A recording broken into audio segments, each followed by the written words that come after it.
establishing what your core values are, setting that from the beginning, no matter your company size. If you have those core values, every decision that you're making, if that can be linked back to your core values, then you're good. Yeah. It's not easy to wake up every day and do, some days are not that enjoyable to go to work. Right. That's just how it goes. 100%. But if you know that passion, if you know that value, you're going to be able to do your job and you're going to be able to do it well.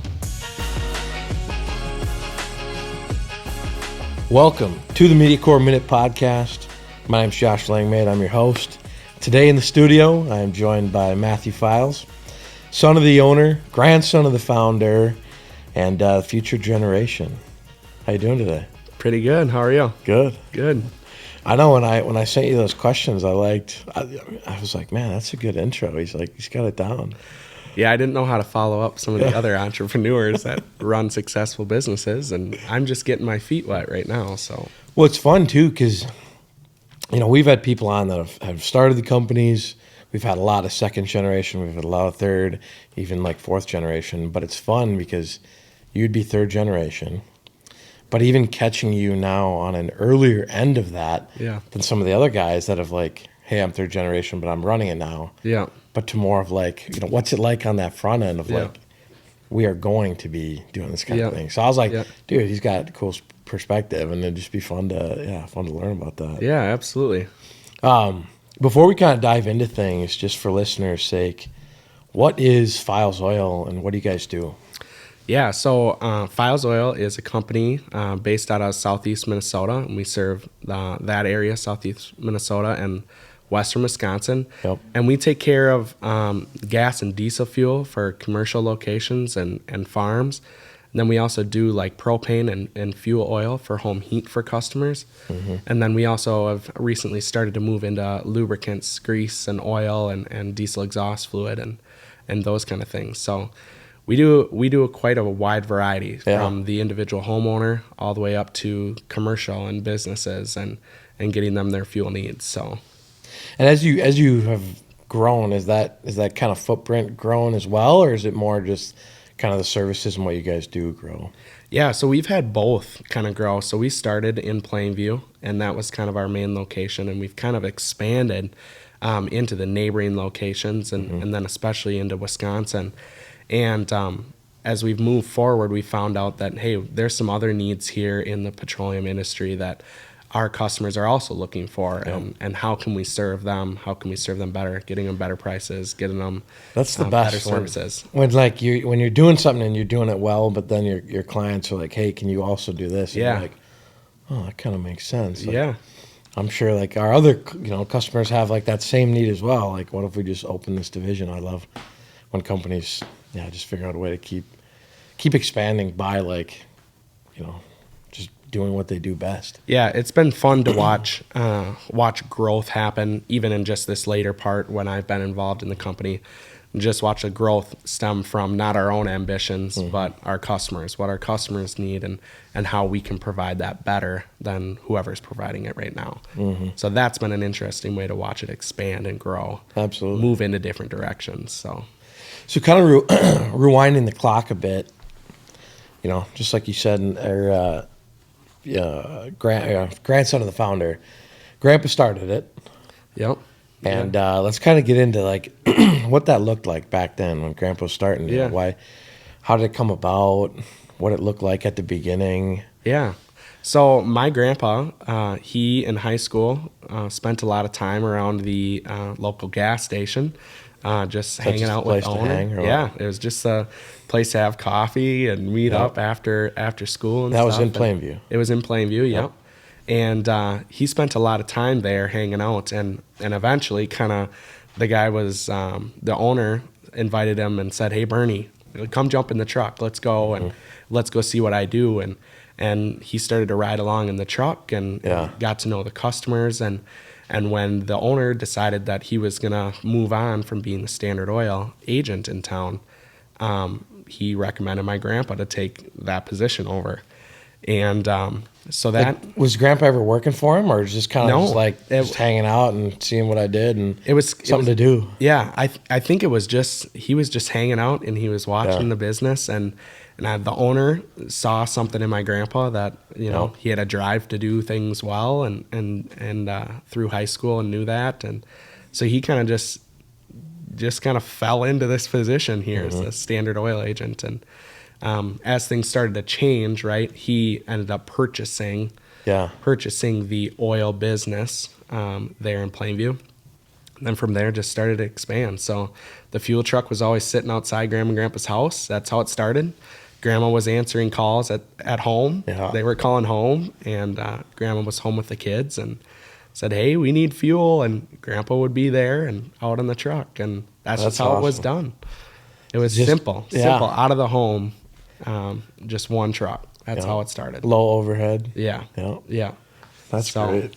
Yeah. I mean, kind of going even past that, because I know your dad's part of it. You got uncles a part of it.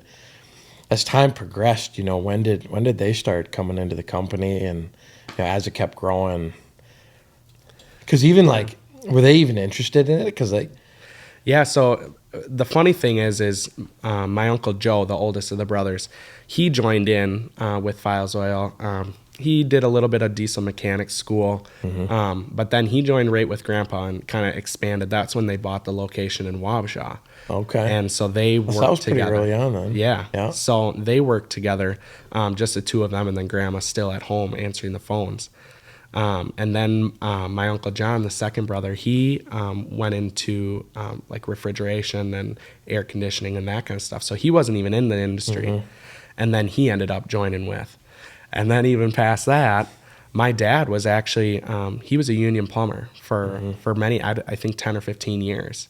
Wow. Before they said, hey, Tom, we need some more help. And he chose to come back and work with the family business. So he's kind of doing his thing, and the company was just growing at a pace for that, hey, we need more people to help with this kind of thing. Yeah. So it brought them all together, and then it was the three brothers in it. And so to me, it wasn't a planned set up thing. It 100%. was a small business that grew, and they felt a passion for the industry, and they kind of drove with it. So did your dad, was he local, in the Plainview area, or did he come and move back? And so he was in St. Paul.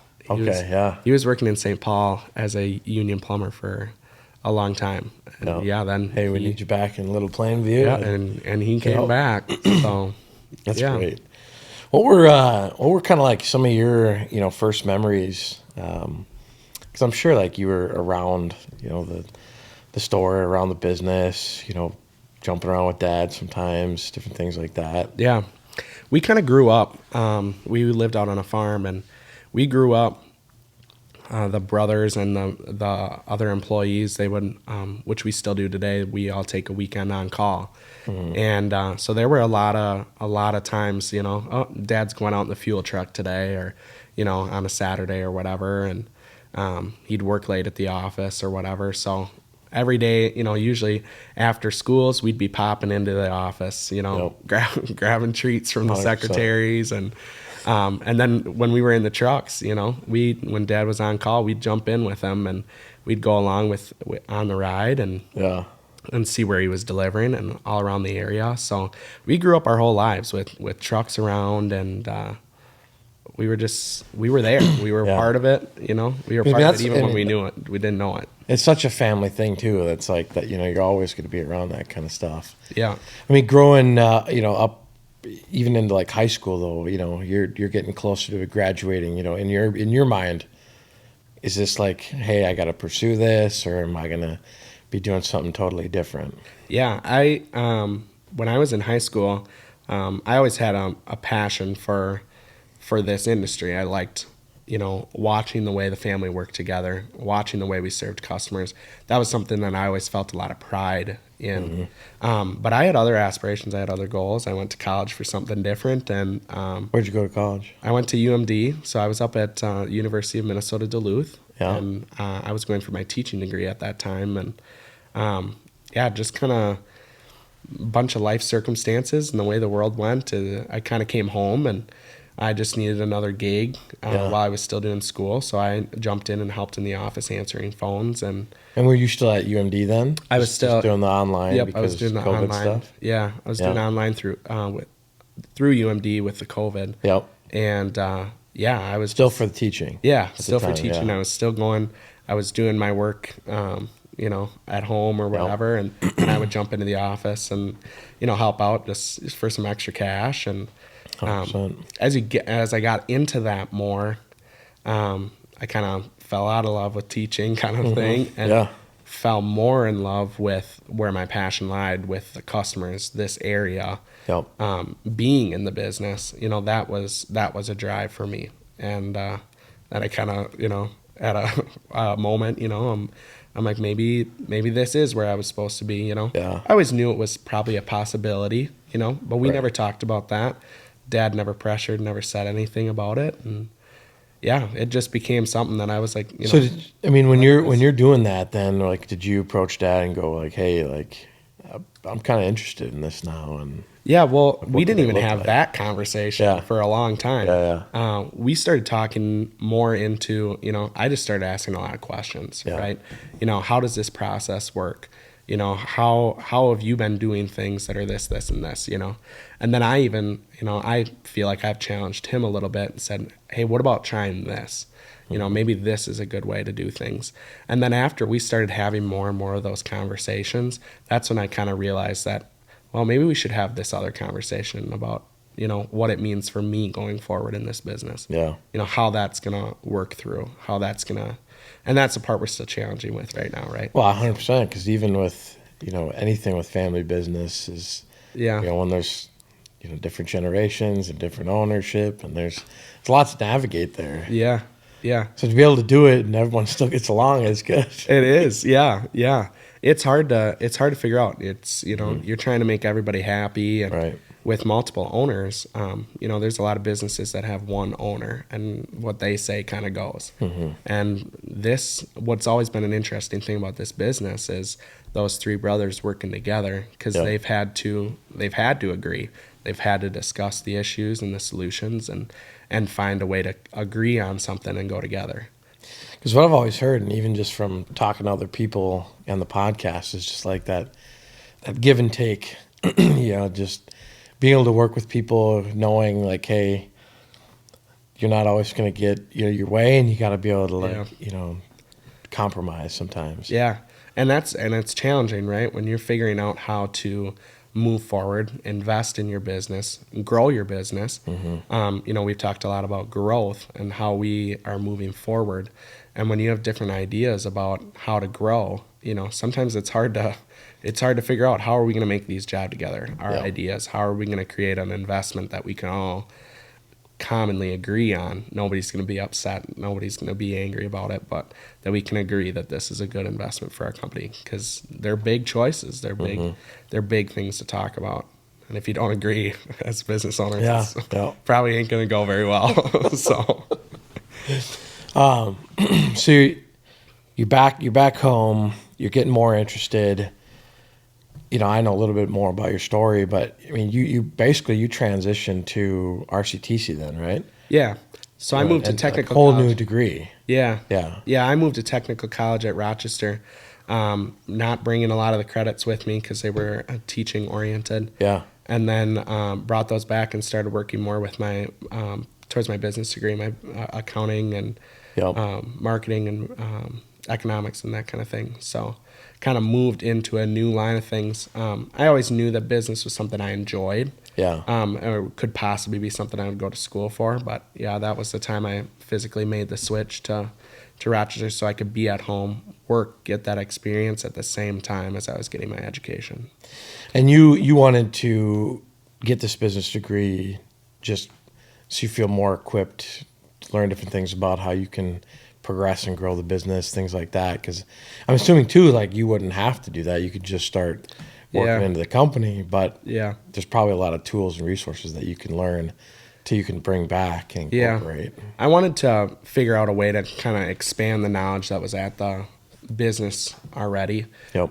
I wanted to know a little bit more about how the accounting side of things worked. But then It's challenging. yeah, but even more, which is more my passion, even more of the marketing and advertising section of things, has That's been what you like? something. Yeah, Yeah. that's been something that I've seen my growth is kind of in that position, and it kind of filled a void that we had at the business at the time too. So we were kind of just doing the bare minimum, not pushing things too hard, but then I kind of brought some new ideas and said, hey, let's think about this, let's try this, and that's been it's been very beneficial to our marketing. So are we part of that? Heck yeah, you were. Yeah. I was gonna say, I think that's how we originally met. Was Yeah. you saw, was it Haley's? Yep, Company Haley story Comfort video. Systems made a story video, and yeah, I was like, we need to do this. We need to, So that was kind of the first branch actually that we went. Yeah. I was like, let's try something new that I knew most of our employees and people would Yeah. probably not, want to do, but Hey, you're gonna be on a video. yeah, you got to give an interview. So, but yeah, I think that was such a huge thing because we wanted a way to tell our story, right? Yep. And Was there much pushback like right away? not really. Yeah. They were just talking about kind of the, okay, what's the advantages? Right. What's the disadvantages? Or, talking through some of that. What would the investment look like? You know, if you're investing in it, what does it look like? Yeah, How are we yeah. going to use it? What's your return? What's Yeah. your. So that was kind of an interesting thing to talk through and Yeah. kind of push things on. But it's just been very interesting to kind of find that marketing side of things, and connect that with people who are not as marketing, 100%, yeah. marketing minded. Not Yeah. everybody thinks that way or chooses to, pursue that avenue. But when you're in a small business, you got to find a way to branch out, Continue, and you yeah, get your you name find out. different ways to do things. So What kind of response did you get then?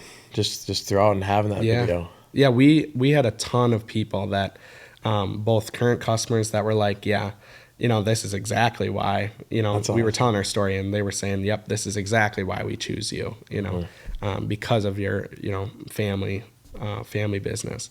And then we had a lot of new customers and a lot of new people saying, wow, realizing, this is what sets us apart, right? So that's Right. why we wanted the video, was to set us apart Exactly. from our competitors. And that's what people saw was, hey, these guys are, they're family owned, they work hard, and we wanted to show that. So, and a lot of new people saw that. That's really cool. It's been pretty awesome to see that expand.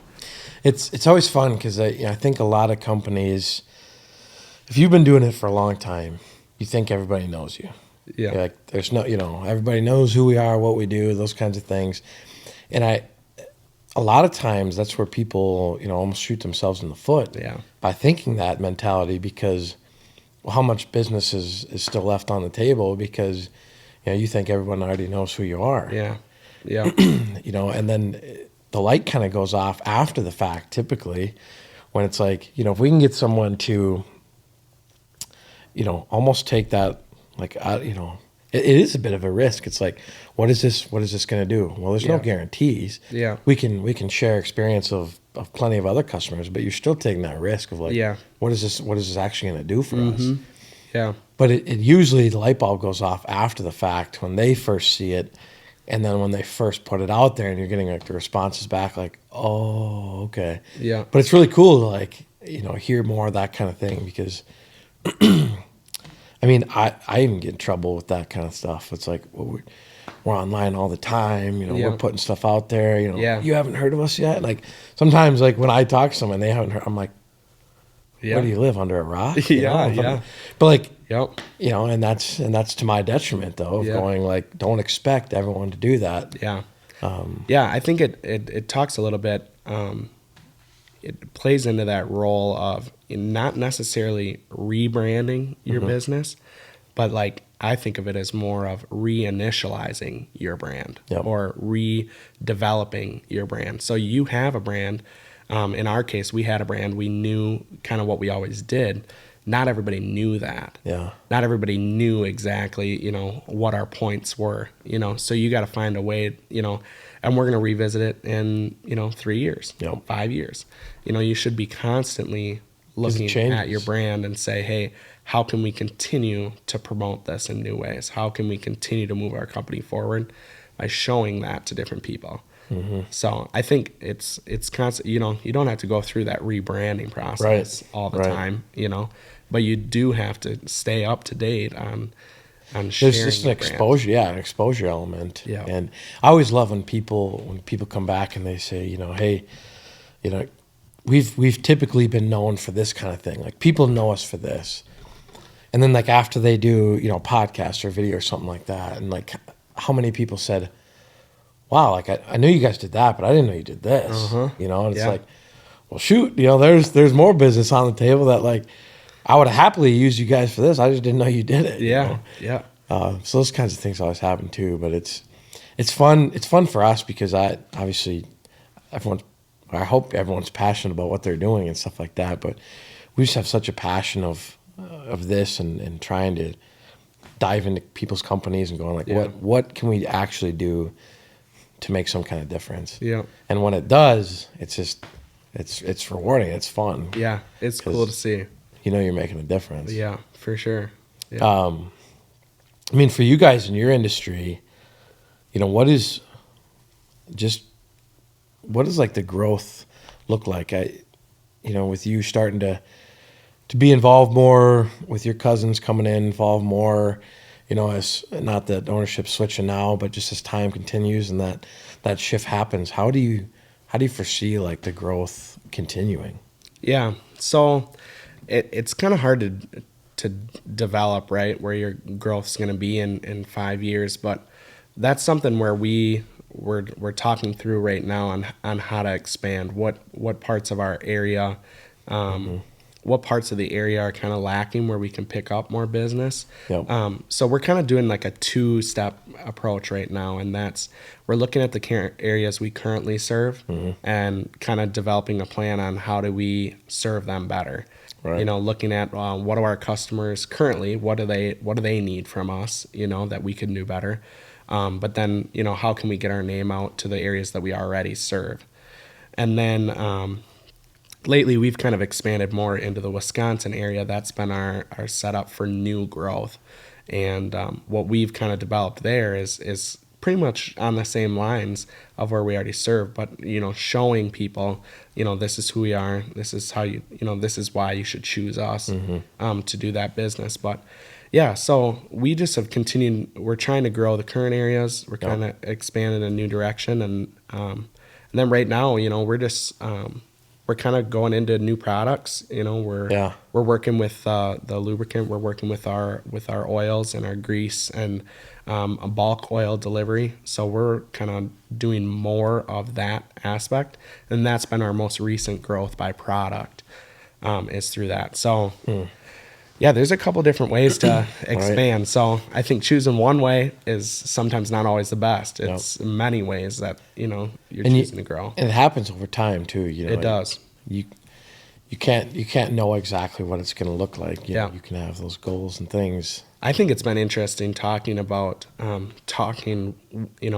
the marketing stuff and saying, okay, what are we going to attack right now, right? How are we going to try to create the change right now? But then how are we going to change that into progression forward? So, looking at, what kind of ads we're running, what kind of messaging we're sending out, and how are we doing that as a whole, right? And not just a 1 month period where you're boosting Facebook posts or you're, but how are you going to create that marketing stretch for a while that's going to continue to grow? Because you're right. It doesn't happen in 1 week. It happens, over a large period of time. So how do you think just, with marketing, with technology, with just progression of products, how is your industry changing in that sense of like bringing these new innovative technologies and equipment side and like social media side? How does it change like what you guys do? Yeah, so right now, with our equipment, with our trucks, we're finding faster ways to deliver fuel. Our pumps are getting updated. We're pumping faster, we're loading faster, we're getting our trucks down the road faster. So that's kind of the equipment side of things. We've also, really kind of progressed into our office stuff, writing our slips. All the trucks have computers in them now that we print tickets out for our customers and don't have to handwrite every one anymore. Yeah. But even like for our customers, we've seen things progress, and we're using tank monitors right now. We're throwing those on the tanks, making it easier for customers so they don't have to walk out in 20 below weather in the middle of January. You can have them your tank. that device on their tank, and you can see it in like the office where those levels are. Yep. So we have That's access cool. to that. We have access to our tank monitors, and we're watching who needs to be filled at what time. And so we've looked at that kind of for the where we're going. I'd like to see more customer involvement with the process. Okay. So it's something a little strange because most customers are just like, fill my tank, make sure it's full. Yeah. But we want to make it a little bit more accessible for customers to look at their tank, order fuel, pay their bill, right? The 3-step process. We want to make sure that that's as easy as possible. And so we're looking into ways like that.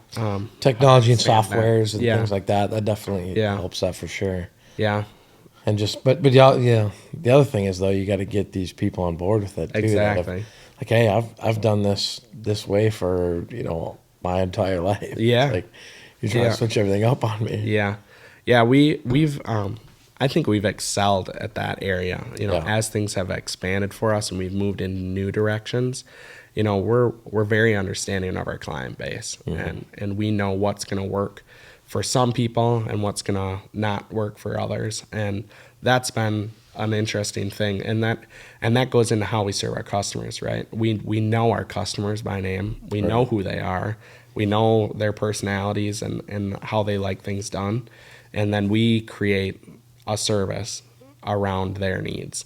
Yeah. So, and I think that's been such a driver for Feils Oil Company is we see what our customers need, and then we attack it in the best way that we can, and some maybe larger companies, they'll switch something up and they'll go with it, and you either jump on board or you don't. Yeah. And that's not how we do business. So, Yep.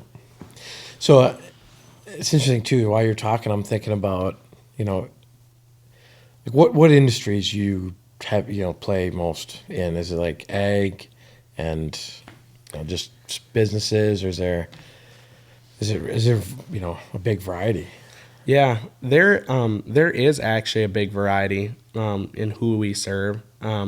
We do a lot of commercial locations. Okay. So we do trucking companies, excavating companies. Right. We do all those kind of things for people more in the commercial side of things. We do transport loads to gas stations, so we're in that transport business as well. But then obviously a bulk of our stuff comes from farming. We like to serve we're in the farm community. We're in a rural community, so we're serving farmers, and we're doing both the gas and diesel fuel to run their farms, and then we're doing propane home heat for customers. So That's right, on the residential side. we're in a lot of the residential, serving them. So we do fuel oil and propane. So propane has been a big growth for us for the home heating side of things. I mean, with a company that's been in business as long as you guys, you're probably seeing the next generation too of ownership in these businesses as well. Yeah. So, obviously as we're going down the line of generations, we're seeing the family farms.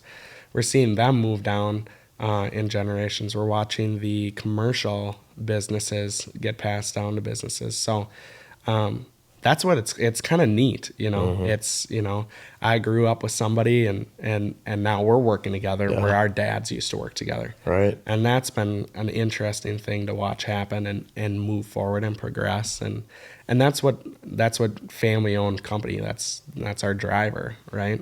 We're family owned. All of our customers obviously are their own families, but we know them, we have a relationship with them. And to me, when I say family owned, it means that, our family owns this business, but we treat our customers like family. you know. So, and that's just kind of how we've always done things, is we get to know them personally. We get to, you know, it's not just a blank call to somebody. It's we know who you are, and we know who your drivers. You know, people know their drivers. You know, most of the times they have their cell phone number, you know, something like that. So we have a personal relationship with our customers, which I think makes it so much better. You know, I think a lot of companies sometimes lose that in their growth process. Yeah. They lose the personal aspect as they move into growth. And I hope that's something that never changes for us. So, Which that, I mean, that in itself can be challenging too, though. You know, Yeah. it's like, how do you keep progressing and getting systems in place and people on board and things like that, so you can sustain the growth, but then you're usually pulled to doing other work. yeah. And then someone else is out there representing you sometimes. But it's Yeah. like, and that's, you know, even on a smaller scale, that's what I'm seeing too. It's like, how can I still be, you know, as personable just myself, but Yeah. because like what I'm hearing now is like our guys represent, you know, MediaCore awesome. Like Yeah. I'm not even there. Sometimes I wish I am, but Yeah. it's like, you know, you gotta bring up your team members and everything to like represent the name and the brand. And For sure. Yeah, and we have the best employees, Yeah. and they are really, you know, they walk alongside with that. You know, they live in the communities that we serve, and they know people. You know, and like I said, most of the customers, they know their driver. They have that relationship with their Yeah. driver. You know, and that's like, you know, when we had an employee retire, you know, there was a lot of people like, what am I gonna do? Yeah. You know, I don't, you know, who's the next guy? I want to Yeah. meet the next guy, you know? And I think that's becoming a challenging thing in society in general, because people aren't connecting in the personal way that they have before. Yeah. So I think it's something that we're going to have to work harder at. If, you know, we're going to have to work harder to make sure that our drivers know our customers. So I mean, that's a good point too. It's like, how do you guys? Because I mean, when you did interviews and looked into the company, there's a lot of people that have been there a long time. Yeah. What do you guys do to keep that employee retention? Yeah. So our employees have been with us, like you said, a long time. You know, the most is, you know, 25, you know, 30 years. And we've seen that work so well because we've got a family aspect to our employeeship, like you know, all of us together. I think we just overall, you know, we know their families, you know, we know who they are. We're friends with our employees. And I think that's created an environment that, you know, allows people to stay, you know. Yeah. We've supported our employees through, you know, a lot of, you know, whatever's going on Yep. at home or going through, and you know, we support them on that basis, and just kind of walk alongside them in their lives too. You know, a lot of our employees, they have kids, you know, and when you have kids, you're going to ball games at 4:30 or 4, and you got to be off work, and we've worked through that stuff phenomenally at our company. Yeah. You know, we have, you know, oh, yep, these guys got to be somewhere. Then your coworker, somebody else, is taking over your stuff for the rest of the day, just helping you, making sure that we're still providing the best service, but you know, you're still able to be with your families. And I think we've done amazing at making sure that our employees feel valued at Feils Oil Company, and it being somewhere that they can be for life. You know, that they can be lifelong employees. You know, instead of, you know, flipping. We don't have a lot of employee turnover, and I think that's something to be said too. So yeah, there's especially in a time where everybody's looking for good people and hiring, and we see a ton of that. And it's been a challenge. I mean, even trying to fill some of the positions that we've had, it's hard to find that, because, you know, where we try to treat our employees, you know, the best way we can, it's hard to find good employees that want to stay with us, that are as dedicated to their work as they can be, you know. Like I said, most of the customers, I mean, a lot of them have their cell phone numbers, you know, like it is a personal relationship that they're carrying on from their business all the way into their personal life. So it's hard to find, it's hard, you know, let alone it's hard to find employees. Yeah.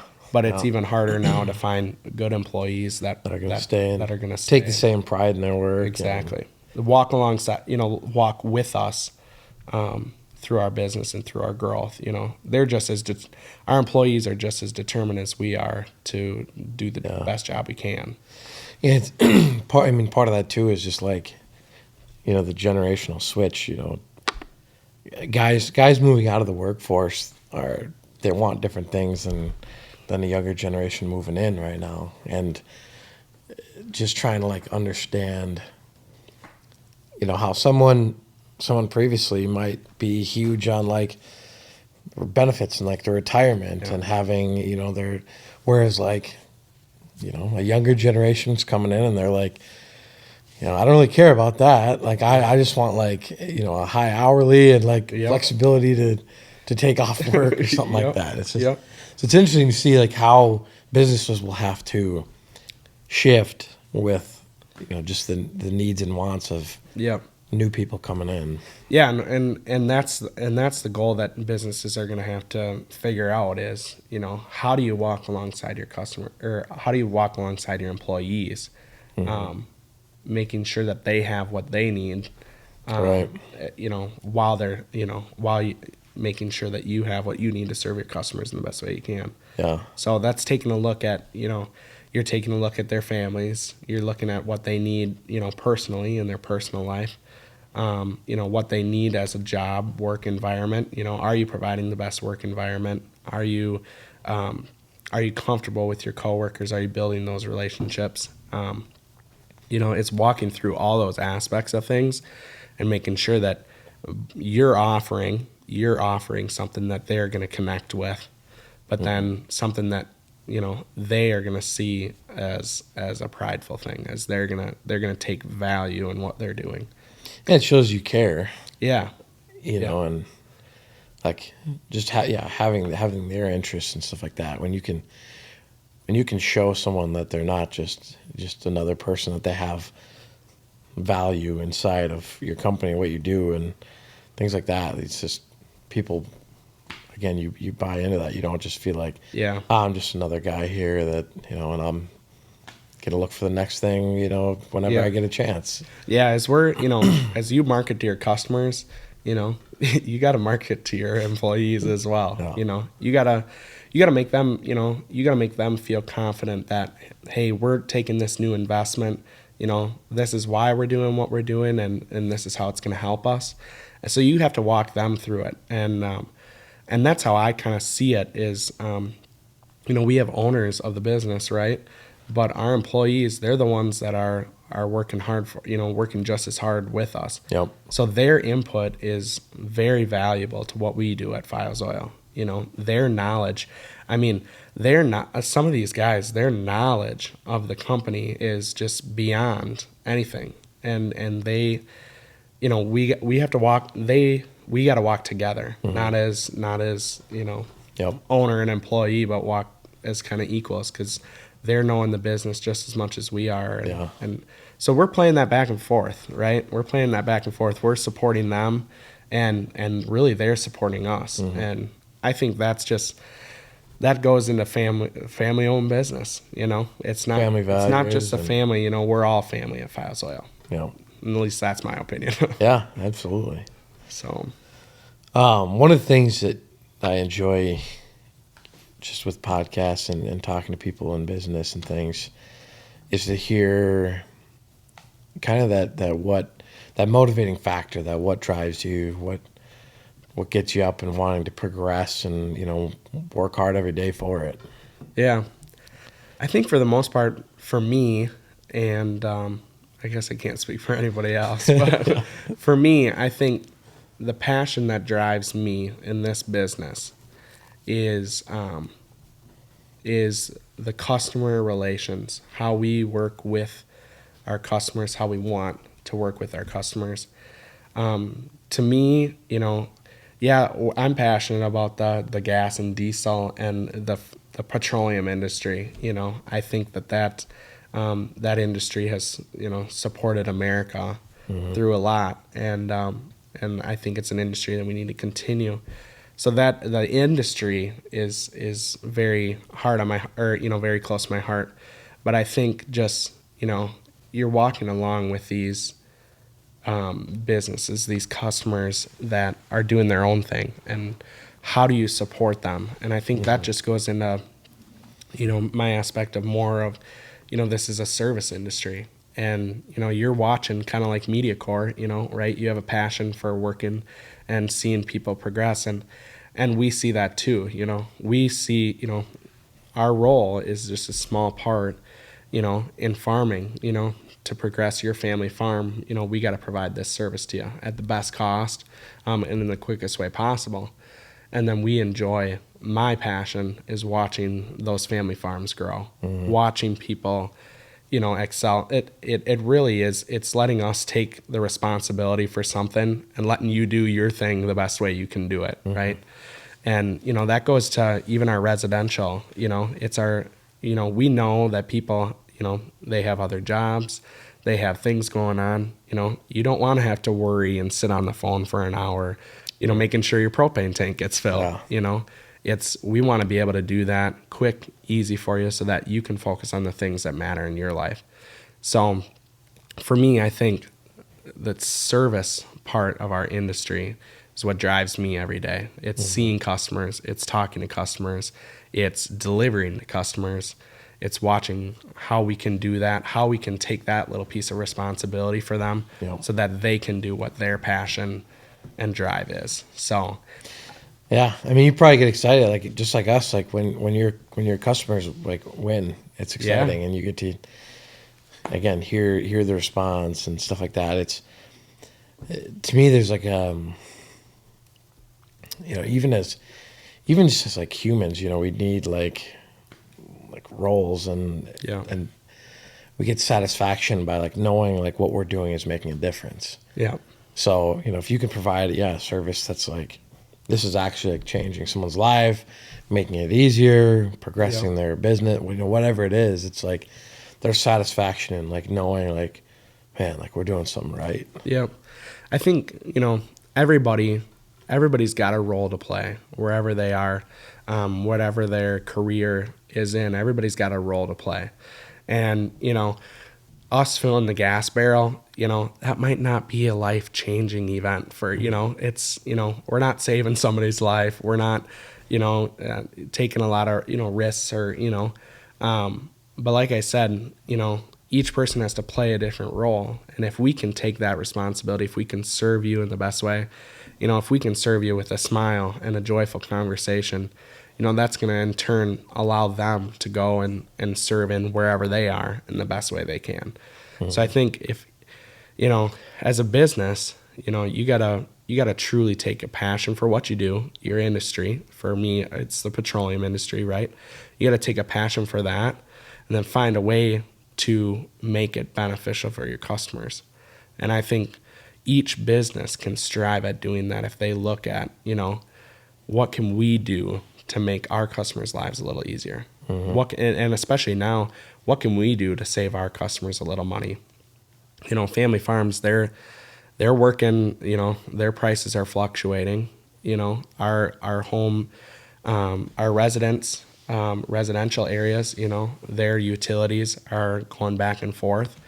And our biggest drive right now is, how do we provide the best service? How do we get them the product at a low efficient cost? We're trying to keep those costs low for people. And it's a challenge. It's a challenge, but each business they got to find a way to serve their customers best. It's really the best way I can put it. Yeah. Well, I mean, it's been working. Like, yeah. To have a business that's 3 generations in, that's you're doing something right. You know, but just to keep innovating as you do it, but based on those same pillars. Yeah. Business change, how business is done changes, people change, technology changes things, but again, it comes down to still the core things that we Yeah. do day in and day out. Yeah. And I think, like, establishing what your core values are, setting that from the beginning. And I think that's something we're working through right now is we're trying to establish what the core values are and then how we move that into progress. That's a big thing. There's a lot of companies that have been on here that are like, we live and breathe off of our like core values, and that's what's helped us. Yeah. Well, and if you lose sight of that, you can get lost real quick, and no business is too big to fail, but no matter your company size, if you have those core values and you're working towards that, so every decision that you're making, if that can be linked back to your core values, then you're good. Yeah. In my opinion, if they're the right core values. Yeah. Right. If you have that, then you're going to be able to progress and you're going to be able to work forward. If you're moving too hot and heavy, you forget about those core values, why you started. If you forget about that passion piece and you're chasing the dollar signs, you're not going to be able to find a way to make progress, because it may look like progress for a while, but it's just going to set you back. So I think establishing that core values, making sure you know your passion every day. It's not easy to wake up every day and do, some days are not that enjoyable to go to work. Right. That's just how it goes. 100%. But if you know that passion, if you know that value, you're going to be able to do your job and you're going to be able to do it well. So, I like that. I mean, and kind of even going off of that, just with what you've seen and learned, and from being in the family business, being in school, what advice would you give somebody that maybe earlier on in their business career or their entrepreneurial journey? What advice could you just give somebody, that's just getting started? Yeah, I think being in the early stages of entrepreneurship can be really challenging, really frightening, right? And that's what entrepreneurs are. They're risk-oriented people, or you're taking a risk. And that can be very, very scary. The advice that I would have for people that are walking in those steps towards business or owning a business or starting your own business would be to set up a group of people that are going to support you in what you're doing in your decisions.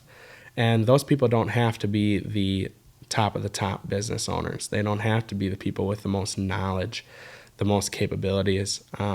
It can be friends. It's just a set of people that are going to support you in what you do. Because for me, that's been beneficial, to bounce ideas off of other people, still making the choices I have to make by myself. But having that support behind me allows me to feel a sense of relief when I'm making decisions. I've made some big choices to change colleges, change degrees to, my role and my future. Those are big choices that you have to make. And if you have a group of people around you that are going to be able to support you, give you advice, you're going to be very, very successful no matter what you do. Yeah. If your business crashes and fails, if you have those people around you that are going to support you, you're going to be fine.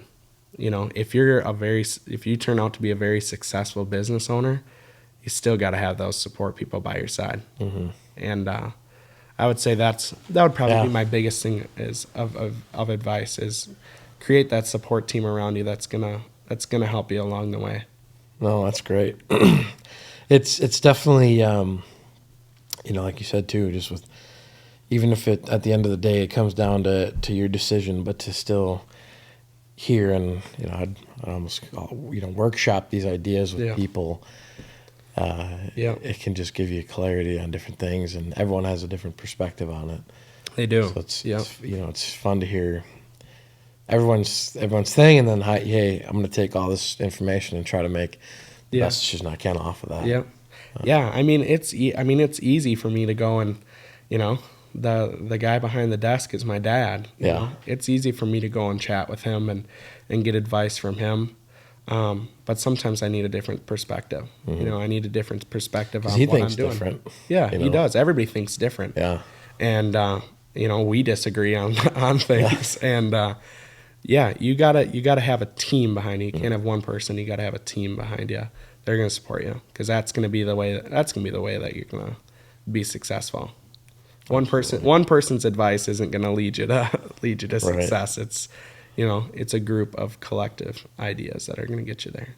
So, well, sweet, Matthew. It's been awesome. Yeah, thank you very much for having me on. Yeah, glad you got to make it today. Big thanks to listeners that are continuing to tune in, and hopefully you can learn something and stay motivated. And if you did, keep sharing this out. It's been fun to see the podcast grow and the guests that we have on, and we're going to continue doing that. So yeah, let's keep getting out there. Absolutely.